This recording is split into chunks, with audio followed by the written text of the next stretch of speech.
Welcome to my YouTube channel. Hope you all are doing well. So learners, आज हम आए हैं next नए सम के साथ जो कि टाइम एंड वर्क के रिगार्डिंग है। तो हम ये एक सीरियल ऑर्डर में ऐसे सम्स कर रहे हैं जो कि बहुत इंपॉर्टेंट है कॉम्पिटिटिव एग्जाम्स के पॉइंट ऑफ व्यू से, जो पिछले प्रीवियस ईयर एग्जाम में आ चुके हैं या फिर आने के जिनके चांसेस हैं। सो ऐसा एक क्वेश्चन लेकर आए हैं। तो पिछले लेसन्स में हमने जैसे सीखा कि जहां पर हमें निकालना होता है कि 2 पर्सन्स या 3 पर्सन्स मिलकर एक काम को कितने टाइम में करते हैं, ऐसा ही क्वेश्चन है। लेकिन अब इसमें क्या है, थोड़ा सा डिफरेंट वे है। ये एक लॉन्ग क्वेश्चन है लेकिन हम इसको बहुत ही इजी वे से कर सकते हैं कि ट्रिक के साथ। लेकिन पहले हम ये लॉन्ग वे से करेंगे, फिर हम ट्रिक सीखेंगे। बहुत ही इजी ट्रिक है। तो स्टार्ट करते हैं, पहले क्वेश्चन पढ़ते हैं। Question is, A alone would take 27 hours more to complete a work than A and B together. Working together take. B takes 3 hours more to complete a work alone than A and B together. In how many days A alone can do it? तो हमें यहाँ पर days की form में A का काम निकालना है कि A कितने टाइम में, कितने डेज में एक काम को कर सकता है। क्लियर?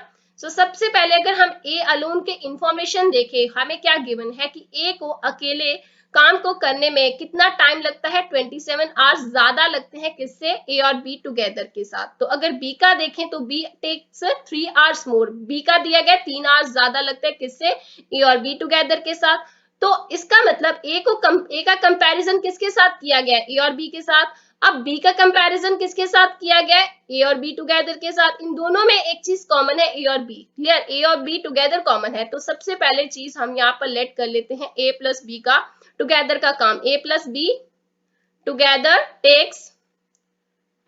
टेक्स हम यहाँ पर मान लेते हैं एक्स आवर्स ले रहे हैं वो। क्लियर? टुगेदर जो है एक्स आवर्स में एक काम को कर रहे हैं।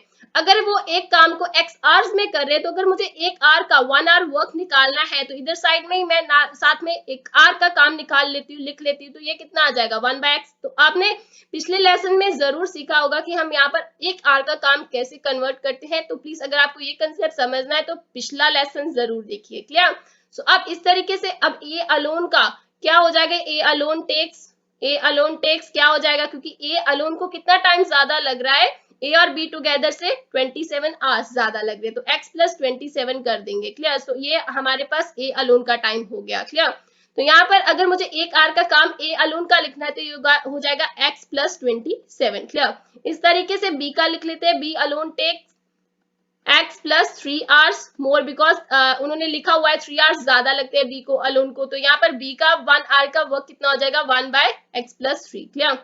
सो यहाँ पर हमारे पास तीनों का 1 आवर का काम हो गया। अगर मेरे पास ए और बी का टुगेदर का काम गिवन होता कि एक आवर में वो कितना काम कर रहे हैं और मुझे वैसे निकालना होता बी ए प्लस बी का, तो मैं कैसे निकालती, ए प्लस बी का मिलकर काम निकालना तो मैं कैसे करती, ए प्लस बी का एक आवर का काम प्लस कर देती ना। ए प्लस बी 1 आवर वर्क किसके इक्वल है, यहाँ पर मैंने लिखा हुआ है ना 1/x के इक्वल है। तो 1/x की वैल्यू किसके इक्वल है, ए का इंडिविजुअली काम एक आवर का कितना है, 1/x प्लस 27। क्लियर? सो बी का इंडिविजुअली काम कितना है 1 आवर का, 1/x प्लस 3। तो ये दोनों को प्लस करेंगे तो ये किसके इक्वल है, 1/x से। क्लियर? तो इसको सॉल्व करके हमें क्या निकालनी है, x की वैल्यू। तो स्टार्ट करते हैं, पहले यहाँ पर एलसीएम ले लेंगे। तो x प्लस 27 आया इधर और इधर हमारे पास आया x plus 3। Clear? So now यहाँ पर डिवाइड करेंगे तो डिवाइड करके कॉमन x प्लस 27 बाहर निकल जाएगा और यहाँ पर आ जाएगा x प्लस 3। क्लियर? तो प्लस का साइन है तो ब्रैकेट नहीं लगाते। सो x प्लस 27 इधर से x प्लस 3 कॉमन निकल जाएगा और यहाँ पर आ जाएगा x प्लस 27 और ये इक्वल है 1/x की। अब यहाँ पर क्या करेंगे, x को मल्टीप्लाई करेंगे, ऊपर हम प्लस कर लेंगे, 2x हो जाएगा प्लस यहाँ पर 30 हो जाएगा। नीचे हमारे पास क्या आ जाएगा, एक्स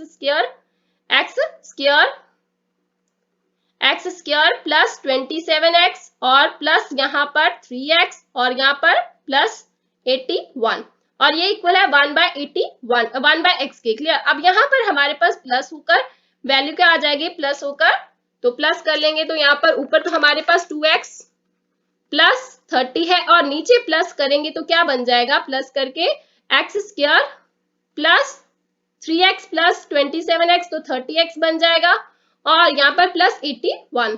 अब इधर क्या है 1/x तो क्रॉस मल्टीप्लाई हो जाएगा। क्लियर? सो क्रॉस मल्टीप्लाई हो जाएगा तो x जो है मल्टीप्लाई हो जाएगा 2x प्लस 30 के साथ, और इधर हमारे पास क्या है एक्स स्क्वायर प्लस 1 मल्टीप्लाई होगा तो सेम ही टर्म्स आ जाएंगी 30x प्लस 81। क्लियर। अब x मल्टीप्लाई हो जाएगा तो 2x स्क्वायर प्लस यहाँ पर 30x आ गया। अब ये टर्म्स सारी मैं इधर ले आती हूँ अगर तो ये क्या हो जाएंगी माइनस की। क्लियर, बिकॉज ये सब प्लस की हैं तो यहाँ पर x स्क्वायर माइनस का 30x और माइनस का ही 81 और इक्वल टू 0। अब अगर ध्यान से देखें तो यहाँ पर ये कटिंग हो जाएगी इनकी। अब 2x स्क्वायर में से एक x स्क्वायर माइनस हुआ तो यहाँ पर बचा क्या x स्क्वायर। क्लियर, और माइनस का 81 is equal to 0। Clear, so 81 उधर जाएगा तो क्या हो जाएगा प्लस का। Clear, so x square is equal to 81। अब अंडर रूट, अब यहाँ पर अंडर रूट बन जाएगा 81 क्योंकि यहाँ पर क्या है स्क्वायर। अब एक बात ध्यान दीजिए कि इज इक्वल टू के इधर, आई होप आपको पता होगा, ये बहुत ही सिंपल चीज है। अगर इधर साइड कोई चीज प्लस हो रही है तो अगर हमें उधर लेकर जाना तो वो माइनस की हो जाती है। अगर इधर माइनस हो रही है उधर लेकर जाना इज इक्वल टू के तो वो प्लस की हो जाती है। अगर इधर डिवाइड हो रही होती है तो उधर जाना है तो मल्टीप्लाई हो जाती है। अगर इधर मल्टीप्लाई हो रही है तो उधर लेकर जाना है तो वो डिवाइड हो जाती है। अगर इधर स्क्वायर हो रही है उधर लेकर जाना है तो उसका अंडर रूट बन जाता है। क्लियर, सो अंडर रूट है अगर तो वो स्क्वायर बन जाती है। इस तरीके से ये कंसेप्ट आपको आई होप पता होगा और इसका काम हमें बहुत पड़ता है अगर कैलकुलेशन करनी हो। क्लियर, सो यहाँ पर अब स्क्वायर उधर जाएगा तो अंडर रूट बन जाएगा तो हमारे पास यहाँ पर 81 की वैल्यू क्या आ जाएगी अंडर रूट सॉल्व करके। 9 मल्टीप्लाई बाय 9 क्या होता है 81 होता है। अब अंडर रूट हट जाएगा और x की वैल्यू आ जाएगी 9। अब x की वैल्यू आते ही हमें जो निकालना है a अलोन का टाइम, a अलोन टेक्स। अब a अलोन टेक्स हमें पता है a को कितना टाइम ज्यादा लग रहा है। ये x किसकी वैल्यू आई। अब अगर ध्यान से देखिए x हमने किसे माना था a प्लस b का टुगेदर को कितने आवर्स लग रहे हैं और अब a अलोन को कितना टाइम लग रहा है x प्लस 27। तो यहाँ पर हम x प्लस 27 कर लेते हैं तो कितना आता है x कितना है 9 प्लस 27 किया तो आ गया 36 आवर्स। लेकिन 36 आवर्स आए लेकिन हमें आंसर किस फॉर्म में चाहिए। उन्होंने ध्यान से क्वेश्चन को पढ़िए, उन्होंने क्या लिखा हुआ in how many days, days लिखा हुआ है, हमें डेज के फॉर्म में चाहिए तो हम क्या करेंगे अब इस 36 को डिवाइड कर देंगे किससे 24 से, क्योंकि एक दिन में कितने आवर्स होते हैं 24 आवर्स होते हैं। अब डिवाइड करेंगे तो 12 के टेबल में कटिंग होगी तो यहाँ पर 3 और यहाँ पर कितना आया 2, तो 3/2 अगर हम डिवाइड करें तो ये आता है 1.5 days. Clear, so this is the answer for this question जो हमें ढूंढना था। क्लियर, सो ये था एक लॉन्ग मेथड जिससे हमने इस क्वेश्चन को किया। अब एक शॉर्ट मेथड यूज करते हैं जिससे हम इस क्वेश्चन को बहुत इजीली कर सकते हैं क्योंकि पेपर में हमारे पास इतना टाइम नहीं होता कि हम इतना लॉन्ग मेथड से जाएं और क्वेश्चन को सॉल्व करें। सो स्टार्ट करते हैं। अब मेथड कौन सा यूज करने जा रहे हैं, geometry method, geometric mean method. अब इस क्वेश्चन को ज्योमेट्रिक मीन से क्यों कर सकते हैं, बिकॉज इसमें एक चीज यूज हो रही है ग्रोथ रेट। अब ग्रोथ रेट का क्या मतलब है, ग्रोथ रेट का मतलब यहाँ पर क्या है, उन्होंने इस क्वेश्चन को अगर ध्यान से पढ़े क्या लिखा हुआ है कि ए को जो है ए और बी से इतना ज्यादा टाइम लग रहा है, ए और बी से अब बी को इतना ज्यादा टाइम लग रहा है, मतलब दोनों को ज्यादा टाइम कितना लग रहा है, किससे कंपैरिजन किया हुआ है ए और बी से, टुगेदर से कंपैरिजन किया हुआ है। क्लियर, तो यहाँ पर ग्रोथ रेट यूज हो रहा है। इजीली हमें यहाँ पर अगर ग्रोथ रेट कहीं पर भी यूज हो तो हम यहाँ पर ज्योमेट्रिक मीन लगा सकते हैं। तो अब ज्योमेट्रिक मीन क्या है, अब हमें यहाँ पर इफ टाइम हमने लिया है a प्लस बी का, जैसे हमने पिछले कंसेप्ट में लिया था x आवर्स लिया था। क्लियर, सो इससे हम यहाँ पर लेट कर सकते हैं a अलोन को, जो हमें यहाँ पर a अलोन टेक्स अब ले रहा है कितना, हम ले लेते हैं a more hours, A more hours हम ले लेते हैं क्योंकि उन्होंने कहा ना यहाँ पर लिखा हुआ है 27 आवर्स मोर लग रहे हैं, ए को लिखा हुआ है ना कि ए अलोन जो है कितना टाइम ज्यादा ले रहा है ए और बी से 27। इस 27 को मैंने यहाँ पर ए मान लिया, अगर 27 यहाँ पर मैंने ए मान लिया, ए मोर आवर्स ले रहा है। इसी तरीके से बी को अगर मैं मान लू, लेट कर लू A takes B takes B more hours, यहाँ पर मैंने लिख लिया। क्लियर, ये जो बी है बी मोर आवर्स ले रहे हैं। क्लियर, तो अगर हम ज्योमेट्रिक मीन से जाएं, ज्योमेट्रिक मीन में क्या होता है, मैंने आपको जैसे बोला ग्रोथ रेट यूज होता है। अब यहाँ पर मोर वर्ड क्या है, ग्रोथ रेट को डिनोट कर रहा है। क्लियर, इसी तरीके से यहाँ पर एक्स क्या है, एक्स है, x is the geometric mean, x क्या है ज्योमेट्रिक मीन